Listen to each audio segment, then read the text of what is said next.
Dr. John here for Extract Talks. How are you doing today? We're going to be talking about nanoemulsions, a delivery of nutraceuticals, trends in nutraceuticals and nutraceutical processing, and some trends that we've been seeing in our business with our customers. So bioavailability of nutritional supplements. Absolutely functional ingredients. So thank you for joining us. If you have some moments, just go ahead and hit that subscribe button. And also there's a little bell there that says notify me every time that something new comes out. We'd love to have you join the conversation. If you have any questions, we're always here to answer you too. So please call us or email us if you want to talk about processing in your nutraceutical facility. So let's kind of get started here. Right? Sure. So what is the trend that we have been getting lots of calls on? Trend we've been getting lots of calls on, increasingly so every week, it seems like, is a more efficient way to convert natural plant-derived products, essential oils and other derivatives, into its most bioavailable form. Right. So that's really the trend from a 30,000-foot view. Yeah, and typically what happens is that a lot of people are using, for example, just raw products, raw biomass that's ground up, dried, whatever, and then encapsulated into two-part capsules. Yep. So that's primarily I would say, a large portion of the nutraceutical industry, right? Yeah, or not even encapsulated in anything at all. Just the bulk powder. Yeah, mix it in a drink, mix it in a food. Right. Yeah. So what that is essentially the issue there is if it's an oil, your body doesn't necessarily uptake it very well. Right. Yep. All oils are not created equal, and they're all different. But a huge issue with consumption of oils is it's how much of it is your body actually absorbing. Yeah, and then how much of it is in there in the first place. I mean, if you're talking about a highly diluted biomass, right? And you're talking about, okay, so you got 1 gram in your capsule and it's 1% or 0.1% active in there. Mm-hmm. How many of those capsules do you need to take to get any kind of real therapeutic effect at all? Yeah, and that's part of the issue. If you look at a lot of the nutraceuticals that you would buy, they happen to have like 5 of these a day, 2 in the morning and 2 in the afternoon. They're those big horse ones because the dose is they want it to get higher, right? So they'll have some effective delivery. I'm sure a lot of people that take you take vitamins, right? Oh, I take vitamin D. Take supplements pretty much every day. Yeah, mainly vitamin mineral focused, but yeah, I take supplements. We all know people who take supplements, and right. When you talk about those horse pills every day, yeah, I can't stand those things. If you look at bioavailability, just look at it as, okay, I consume 5 horse pills. We'll call it that from the rest of this conversation. I take 5 horse pills, but your body only absorbs 2 or something, right, at best. Right. So that's or not even that. I think it's very, very low. I mean, most of the time, especially if it's an oil that you're talking about. So yeah, I saw some numbers between 30 to 50% at its highest. Right. As far as the percentage of active ingredient that your body actually absorbs. Right. That's nuts. Yeah. So you can see why a lot of the nutraceutical industry now is really looking towards trying to find some way to, first of all, improve the potency of their products, right? And obviously that's an extractive process, and we know a lot about that. And of course, a lot of the companies also want to maintain cleanliness. They don't want to use solvents. They don't want to use hexane. They don't want to use the different solvents that would cause issues with residuals in the actual nutraceutical themselves. So that's what we do, right? We help people upgrade the concentration of their products.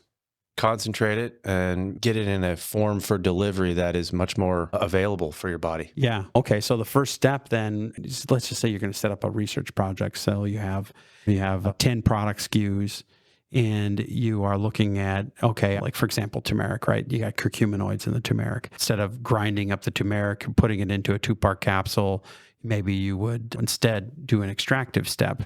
Right, where you would get those curcuminoids out in concentrated form. You would encapsulate the oil instead, like in a soft gel, or maybe you put it into a tincture or something like that.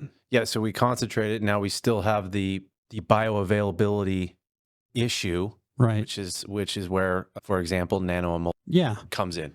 Right, exactly. So once you have that concentrated extract, a lot of times the companies will standardize it. So they'll like, okay, well, it'll have X amount of curcuminoids in it. It'll have 1% or 5% or 6%. We're actually doing some of this work now for some of our customers, making a standardized extract for various extracts that they have. Oh, in order to do that, though, you have to have some pure material in order to make something standardized. Let's suppose if I have 10,000 kilos of turmeric and I need to extract it in 5 different lots, right? It's very likely that the amount of curcuminoids over that entire lot are going to vary considerably and dramatically. And you're probably going to have, depending on where it came from and how it was processed. And there's going to be certain areas where there's a lot of curcuminoids, others where there's not portions of the root. And so I'm sure there's going to be differences in how those concentrations are given. And so you need to have a source of pure curcuminoids so that you can take the extract then and standardize it to so all the extract now is at 1% or 2% or 0.5% or whatever. Right. This is just so as far as product consistency goes, one dose to another is exactly the same. Right. Right. Okay. Right. Yeah. So that would be the key thing. And then obviously then you can make it more bioavailable or encapsulated or whatever. But I think as a first step, I mean, those are the first things. That's why we have gotten a lot of calls recently from nutraceutical companies who are encapsulating right now, meaning 2-part capsules, powder, supplemento, for example, or sea cucumber would be another good example, or I'd say turmeric. Turmeric, turmeric, or is it turmeric or turmeric? There's an R in there, sir. Oh, okay. Yeah, turmeric. Yeah, whatever. Turmeric. Okay. I had this conversation with my daughter the other day. I was Really? like, "What? Either one." Everyone's going to know what you're talking about. So it's all good. That's all. So let's talk about some nanoemulsions. One major trend really is this going to an extraction. I think that in and of itself is going to be changing the industry. So you have water extractions, you have CO2 extractions, you have water and CO2 extractions. You have steam extractions, you have ethanol extractions, and then of course there's always the dirty people who want to do hexane and toxic stuff. Oh, yeah. Or refrigeration compounds too. R134. Tetrafluoroethylene or something like that. I just don't understand that. Outlawed at all in the US. Yeah. Did you see the guy got arrested? Did I send you that? Yes, you did.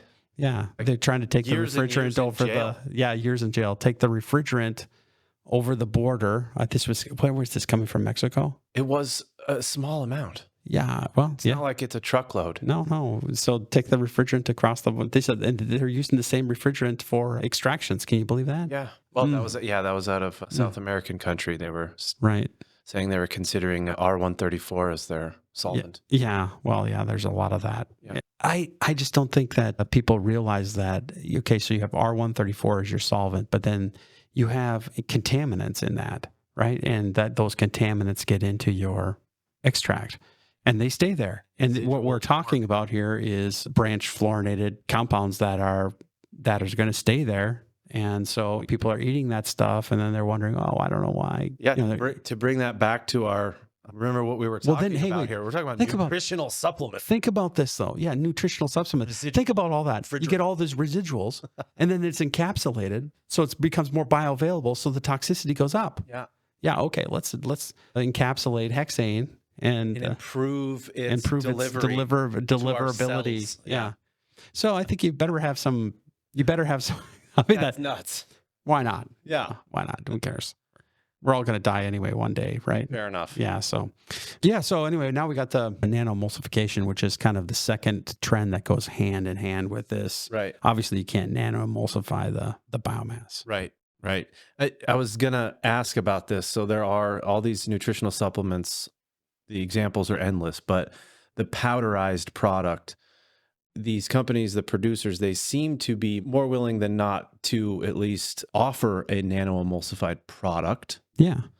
Because I think the preparation of this product is not a life changer for the production of the product that they've just been good at forever. Right. But as people become more and more educated on how is it processed, how is it extracted, if it is an extract, I think they will need to continue to evolve or they will die. Right. Well, yeah, I think so. Definitely need to have that stuff on the label, number one. Yeah. Right. I mean, which is not required, right?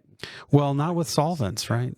So if you have a solvent, it's okay. The FDA, no problem. Okay, you can have up to 5,000 parts per million of heptane in your edibles, in your oils, in your food, and it's like, oh yeah, that's no problem. Doesn't have to be on the label. Heptane in my vitamins. Very good, tasty. What's that heptane taste we've all grown up to love? Peppery, right? A little bit. So let's kind of talk about emulsions a little bit, because this is also something that we have a lot of experience with, and that is making oil products more bioavailable.